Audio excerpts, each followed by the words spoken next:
Hadīth 1. Narrated Abu Hurairah, I heard Allah's Messenger, peace and blessings be upon him, saying, we, Muslims, are the last to come, but will be the foremost on the day of resurrection, though the former nations were given the holy scriptures before us. And this was their day, Friday, the celebration of which was made compulsory for them, but they differed about it. So Allah gave us the guidance for it, Friday, and all the other people are behind us in this respect. The Jews, holy day is tomorrow, that is, Saturday, and the Christians, is the day after tomorrow, that is, Sunday. Hadīth 2. Narrated Abdullāh bin Umar, Allah's Messenger, peace and blessings be upon him, said, any one of you attending the Friday prayers should take a bath. Hadīth 3. Narrated Ibn Umar, while Umar bin al-Khattab was standing and delivering the sermon on a Friday, one of the companions of the Prophet, who was one of the foremost muhajirs, emigrants, came. Umar said to him, what is the time now? He replied, I was busy and could not go back to my house till I heard the Adhan. I did not perform more than the ablution. Thereupon Umar said to him, did you perform only the ablution, although you know that Allah's Messenger, peace and blessings be upon him, used to order us to take a bath on Fridays? Hadīth 4.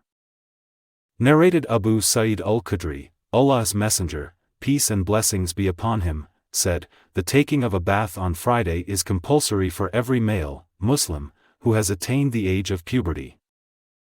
Hadīth 5. Narrated Abu Sa'id, I testify that Allah's Messenger, peace and blessings be upon him, said, the taking of a bath on Friday is compulsory for every male Muslim who has attained the age of puberty and, also, the cleaning of his teeth with Siwak, and the using of perfume if it is available. Umar, a sub-narrator, said, I confirm that the taking of a bath is compulsory, but as for the Siwak and the using of perfume, Allah knows better whether it is obligatory or not, but according to the hadith it is as above. Hadīth 6.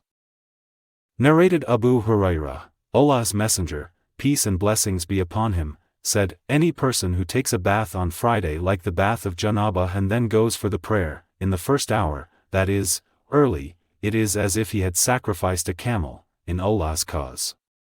And whoever goes in the second hour, it is as if he had sacrificed a cow, and whoever goes in the third hour, then it is as if he had sacrificed a horned ram, and if one goes in the fourth hour, then it is as if he had sacrificed a hen, and whoever goes in the fifth hour, then it is as if he had offered an egg.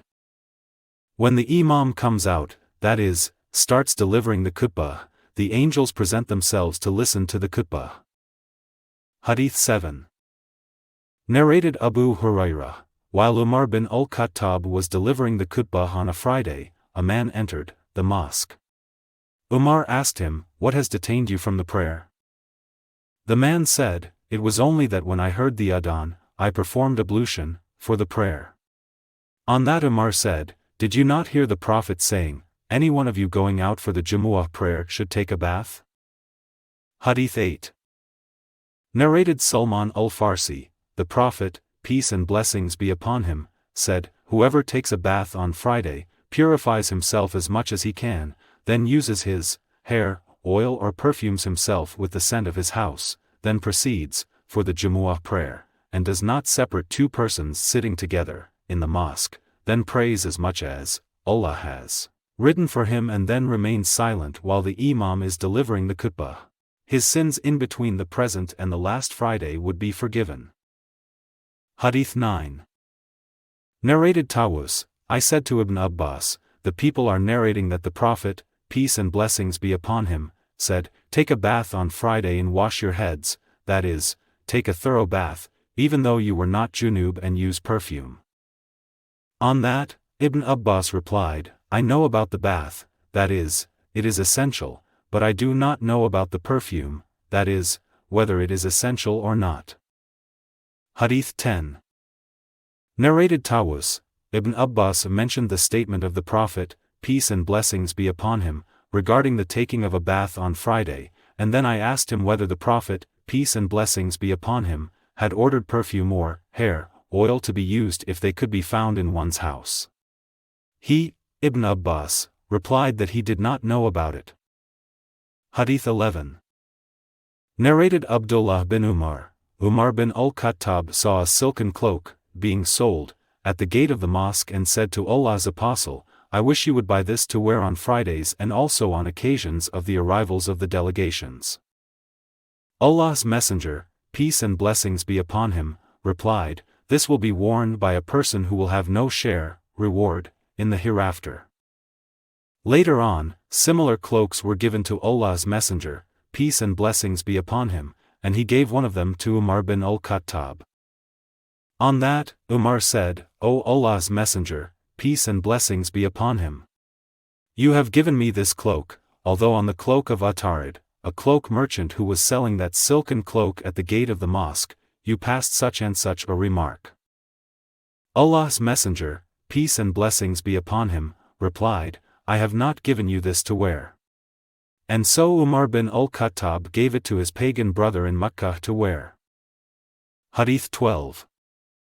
Narrated Abu Hurairah, Allah's Messenger, peace and blessings be upon him, said, if I had not found it hard for my followers or the people, I would have ordered them to clean their teeth with Siwak for every prayer. Hadith 13. Narrated Anas, Allah's Messenger, peace and blessings be upon him, said, I have told you repeatedly to use the Siwak. The Prophet, peace and blessings be upon him, put emphasis on the use of the Siwak. Hadith 14. Narrated Hudayfa, when the Prophet, peace and blessings be upon him, got up at night, for the night prayer, he used to clean his mouth. Hadith 15. Narrated Aisha, Abdur Rahman bin Abi Bakr came holding a Siwak with which he was cleaning his teeth. Allah's Apostle looked at him. I requested Abdur Rahman to give the Siwak to me, and after he gave it to me I divided it, chewed it and gave it to Allah's Messenger, peace and blessings be upon him. Then he cleaned his teeth with it and, at that time, he was resting against my chest. Hadith 16. Narrated Abu Hurairah, the Prophet, peace and blessings be upon him, used to recite the following in the Fajr prayer of Friday, Surah As-Sajdah, Surah 32, and Surah Ad-Dahr, Surah 76. Hadith 17. Narrated Ibn Abbas, the first Jumu'ah prayer which was offered after a Jumu'ah prayer offered at the Mosque of Allah's Apostle, took place in the Mosque of the tribe of Abdul Qais at Jawathi in Bahrain. Hadith 18. Narrated Ibn Umar, I heard Allah's Messenger, peace and blessings be upon him, saying, all of you are guardians. Yunus said, Ruzayq bin Hukaym wrote to Ibn Shihab, while I was with him at Wadi al-Qura, saying, shall I lead the Jumu'ah prayer? Ruzayq was working on the land, that is, farming, and there was a group of Sudanese people and some others with him. Ruzayq was then the governor of Ayla. Ibn Shihab wrote to Ruzayq, ordering him to lead the Jumu'ah prayer, and telling him that Salam told him that Abdullāh bin Umar had said, I heard Allah's Apostle saying, all of you are guardians and responsible for your wards and the things under your care. The Imam, that is, ruler, is the guardian of his subjects and is responsible for them, and a man is the guardian of his family and is responsible for them. A woman is the guardian of her husband's house and is responsible for it. A servant is the guardian of his master's belongings and is responsible for them. I thought that he also said, a man is the guardian of his father's property and is responsible for it. All of you are guardians and responsible for your wards and the things under your care. Hadith 19. Narrated Abdullāh bin Umar, I heard Allah's Messenger, peace and blessings be upon him, saying, any one of you coming for the Jumu'ah prayer should take a bath. Hadith 20. Narrated Abu Sa'id al-Khudri, Allah's Messenger, peace and blessings be upon him, said, the taking of a bath on Friday is compulsory for every Muslim who has attained the age of puberty. Hadith 21. Narrated Abu Hurairah, Allah's Messenger, peace and blessings be upon him, said, we are the last to come amongst the nations, but will be the foremost on the day of resurrection. They were given the Holy Scripture before us and we were given the Quran after them. And this was the day, Friday, about which they differed, and Allah gave us the guidance for that. So tomorrow, that is, Saturday, is the Jews' day, and the day after tomorrow, that is, Sunday, is the Christians'. The Prophet, peace and blessings be upon him, remained silent for a while, and then said, "It is obligatory for every Muslim that he should take a bath once in 7 days, when he should wash his head and body." Hadith 22. Narrated Abu Hurairah through different narrators that the Prophet, peace and blessings be upon him, said, "It is Allah's right on every Muslim that he should take a bath, at least, once in 7 days." Hadith 23. Narrated Ibn Umar, the Prophet, peace and blessings be upon him, said, "Allow women to go to the mosques at night." Hadith 24. Narrated Ibn Umar, one of the wives of Umar bin al-Khattab used to offer the Fajr and the Isha prayer in congregation in the mosque. She was asked why she had come out for the prayer, as she knew that Umar disliked it, and he has great gairah, self-respect. She replied, "What prevents him from stopping me from this act?" The other replied, "The statement of Allah's Messenger, peace and blessings be upon him, do not stop Allah's women slaves from going to Allah's mosques prevents him." Hadith 25. Narrated Muhammad bin Sirin, on a rainy day, Ibn Abbas said to his muaddin, after saying, "What means, I testify that Muhammad is Allah's messenger, peace and blessings be upon him," do not say, "What means, come for the prayer," but say, "Pray in your houses." The man did so. But the people disliked it. Ibn Abbas said, "It was done by one who was much better than I, that is, the Prophet, peace and blessings be upon him.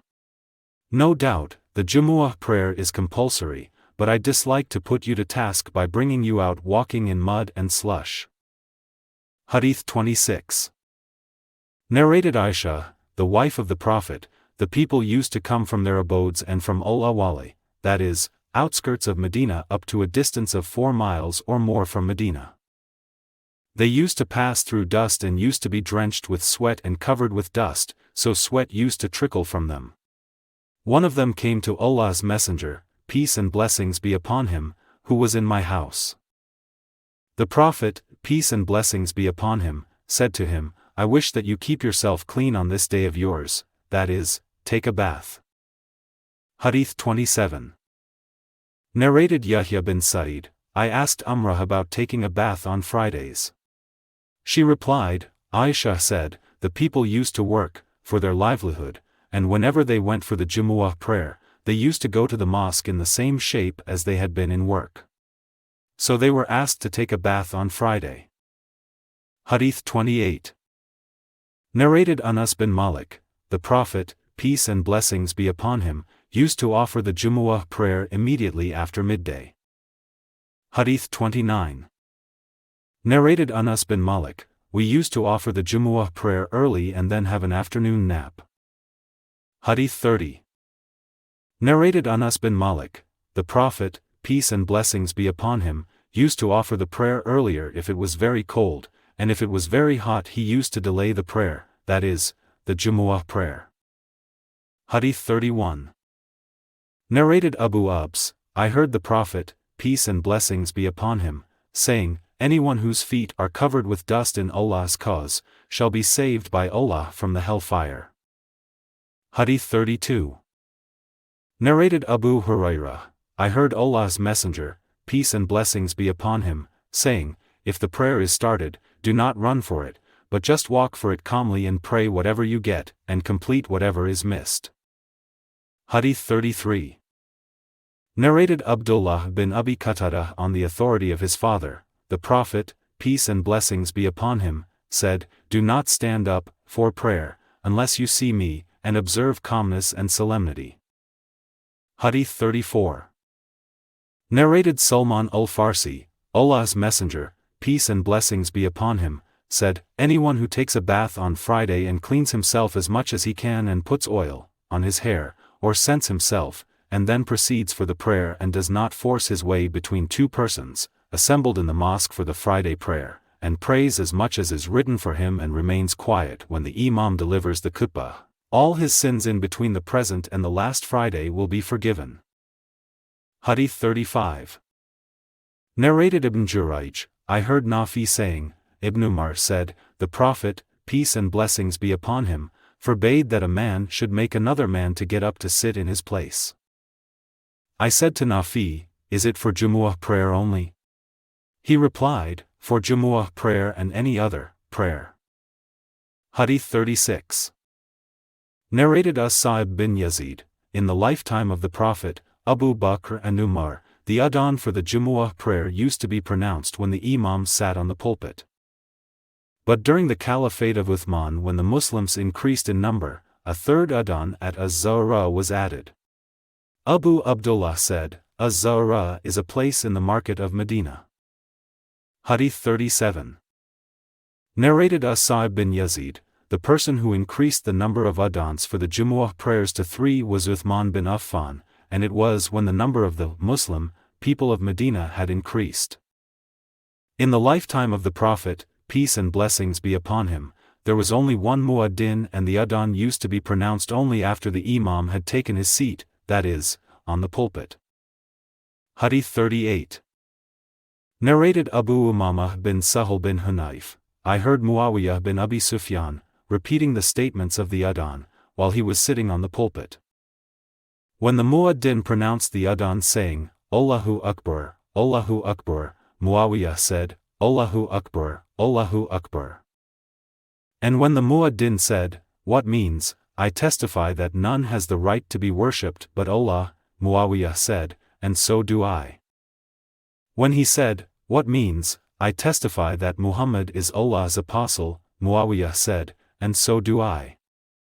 When the Adhan was finished, Muawiyah said, O people, when the muaddin pronounced the Adhan, I heard Allah's messenger, peace and blessings be upon him, on this very pulpit saying what you have just heard me saying. Hadith 39. Narrated As-Sa'ib bin Yazid, Uthman bin Affan introduced the second Adhan on Fridays when the number of the people in the mosque increased. Previously the Adhan on Fridays used to be pronounced only after the Imam had taken his seat on the pulpit. Hadith 40. Narrated Az-Zuhri, I heard As-Sa'ib bin Yazid saying, in the lifetime of Allah's Messenger, peace and blessings be upon him, and Abu Bakr and Umar, the Adhan for the Jumu'ah prayer used to be pronounced after the Imam had taken his seat on the pulpit. But when the people increased in number during the Caliphate of Uthman, he introduced a third Adhan, on Friday for the Jumu'ah prayer, and it was pronounced at Az-Zahra, and that new state of affairs remained so in the succeeding years. Hadith 41. Narrated Abu Hazim bin Dinar, some people went to Sahal bin Sa'd as-Sa'idi and told him that they had different opinions regarding the wood of the pulpit. They asked him about it and he said, by Allah, I know of what wood the pulpit was made, and no doubt I saw it on the very first day when Allah's Messenger, peace and blessings be upon him, took his seat on it. Allah's Messenger, peace and blessings be upon him, sent for such and such an Ansari woman, and Sahal mentioned her name, and said to her, order your slave carpenter to prepare for me some pieces of wood, that is, pulpit, on which I may sit at the time of addressing the people. So she ordered her slave carpenter, and he made it from the tamarisk of the forest and brought it to the woman. The woman sent that pulpit to Allah's Messenger, peace and blessings be upon him, who ordered it to be placed here. Then I saw Allah's Messenger, peace and blessings be upon him, praying on it and then bowed on it. Then he stepped back, got down and prostrated on the ground near the foot of the pulpit, and again ascended the pulpit. After finishing the prayer he faced the people and said, I have done this so that you may follow me and learn the way I pray. Hadith 42. Narrated Jabir bin Abdullāh, the Prophet, peace and blessings be upon him, used to stand by a stem of a date palm tree, while delivering a sermon. When the pulpit was placed for him, we heard that stem crying like a pregnant she-camel till the Prophet, peace and blessings be upon him, got down from the pulpit and placed his hand over it. Hadith 43. Narrated Salim, my father said, I heard the Prophet, peace and blessings be upon him, delivering the khutbah on the pulpit and he said, whoever comes for the Jumu'ah prayer should take a bath, before coming. Hadith 44. Narrated Ibn Umar, the Prophet, peace and blessings be upon him, used to deliver the khutbah while standing, and then he would sit, then stand again as you do nowadays. Hadith 45. Narrated Abu Sa'id al-Khudri, one day the Prophet, peace and blessings be upon him, sat on the pulpit and we sat around him. Hadith 46. Narrated Fatima bint al-Mundir, Asma bint Abi Bakr as-Siddiq said, I went to Aisha and the people were offering salat. I asked her, what is wrong with the people? She pointed towards the sky with her head. I asked her, is there a sign? Aisha nodded with her head meaning, yes. Asma added, Allah's Messenger, peace and blessings be upon him, prolonged the salat to such an extent that I fainted. There was a water skin by my side, and I opened it and poured some water on my head. When Allah's Messenger, peace and blessings be upon him, finished salat, and the solar eclipse had cleared, the Prophet, peace and blessings be upon him, addressed the people and praised Allah as he deserves and said, Ammaba'du. Asma further said, some Ansari women started talking, so I turned to them in order to make them quiet. I asked Aisha what the Prophet, peace and blessings be upon him, had said. Aisha said, he said, I have seen things at this place of mine which were never shown to me before, I have seen, even paradise and hell. And, no doubt it has been revealed to me that you, people, will be put in trial in your graves like or nearly like the trial of Masih ad-Dajjal. The angels will come to every one of you and ask him, what do you know about this man, Prophet Muhammad, peace and blessings be upon him? The faithful believer or firm believer, Hisham was in doubt which word the Prophet, peace and blessings be upon him, used, will say, he is Allah's Messenger, peace and blessings be upon him, and he is Muhammad, peace and blessings be upon him, who came to us with clear evidences and guidance. So we believed him, accepted his teachings and followed and trusted his teaching. Then the angels will tell him to sleep, in peace, as they have come to know that he was a believer. But the hypocrite or a doubtful person, Hisham is not sure as to which word the Prophet, peace and blessings be upon him, used, will be asked what he knew about this man, Prophet Muhammad, peace and blessings be upon him. He will say, I do not know, but I heard the people saying something about him, so I said the same. Hisham added, Fatima told me that she remembered that narration completely by heart, except that she said about the hypocrite or a doubtful person that he will be punished severely. Hadith 47. Narrated Amr bin Tughlib, some property or something was brought to Allah's Messenger, peace and blessings be upon him, and he distributed it. He gave to some men and ignored the others. Later he got the news of his being admonished by those whom he had ignored. So he glorified and praised Allah and said, Ammaba'du. By Allah, I may give to a man and ignore another, although the one whom I ignore is more beloved to me than the one whom I give. But I give to some people as I feel that they have no patience and no contentment in their hearts, and I leave those who are patient and self-content with the goodness and wealth which Allah has put into their hearts, and Amr bin Tughlib is one of them. Amr added, by Allah. Those words of Allah's Apostle are more beloved to me than the best red camels. Hadith 48. Narrated Aisha, once in the middle of the night, Allah's Messenger, peace and blessings be upon him, went out and prayed in the mosque and some men prayed with him. The next morning the people spoke about it and so more people gathered and prayed with him, in the second night. They circulated the news in the morning, and so, on the third night the number of people increased greatly. Allah's Messenger, peace and blessings be upon him, came out and they prayed behind him. On the fourth night the mosque was overwhelmed by the people till it could not accommodate them. Allah's Messenger, peace and blessings be upon him, came out only for the Fajr prayer and when he finished the prayer, he faced the people and recited, Tashahhud, I testify that none has the right to be worshipped but Allah, and that Muhammad is his apostle, and then said, Ammaba'du. Verily your presence, in the mosque at night, was not hidden from me, but I was afraid that this prayer of tahajjud, might be made compulsory, and you might not be able to carry it out. Hadith 49. Narrated Abu Humayd as-Sa'idi, one night, Allah's Messenger, peace and blessings be upon him, stood up after the prayer and recited Tashahhud and then praised Allah as he deserved and said, Ammaba'du. Hadith 50. Narrated Al-Miswar bin Makramah, once Allah's Messenger, peace and blessings be upon him, got up for delivering the Khutba, and I heard him after Tashahhud saying, Ammaba'du. Hadith 51. Narrated Ibn Abbas, once the Prophet, peace and blessings be upon him, ascended the pulpit and it was the last gathering in which he took part. He was covering his shoulder with a big cloak and binding his head with an oily bandage. He glorified and praised Allah and said, O people! Come to me. So the people came and gathered around him and he then said, Ammaba'du. From now onward the Ansar will decrease and other people will increase. So anybody who becomes a ruler of the followers of Muhammad and has the power to harm or benefit people, then he should accept the good from the benevolent amongst them, Ansar, and overlook the faults of their wrongdoers. Hadith 52. Narrated Abdullāh ibn Umar, the Prophet, peace and blessings be upon him, used to deliver 2 khutbahs and sit in between them. Hadith 53.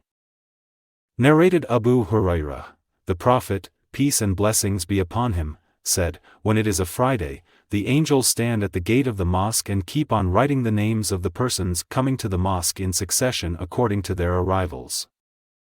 The example of the one who enters the mosque in the earliest hour is that of one offering a camel, in sacrifice. The one coming next is like one offering a cow and then a ram and then a chicken and then an egg respectively. When the Imam comes out for Jumu'ah prayer, they, that is, angels, fold their papers and listen to the khutbah.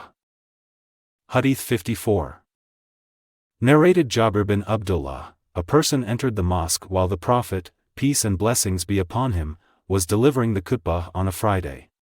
The Prophet, peace and blessings be upon him, said to him, Have you prayed? The man replied in the negative. The Prophet, peace and blessings be upon him, said, Get up and pray 2 rakat. Hadith 55. Narrated Jabir, a man entered the mosque while the Prophet, peace and blessings be upon him, was delivering the khutbah.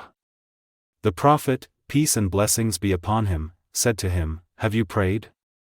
The man replied in the negative. The Prophet, peace and blessings be upon him, said, Pray 2 rakat. Hadith 56. Narrated Anas, while the Prophet, peace and blessings be upon him, was delivering the khutbah on a Friday, a man stood up and said, O Allah's Apostle!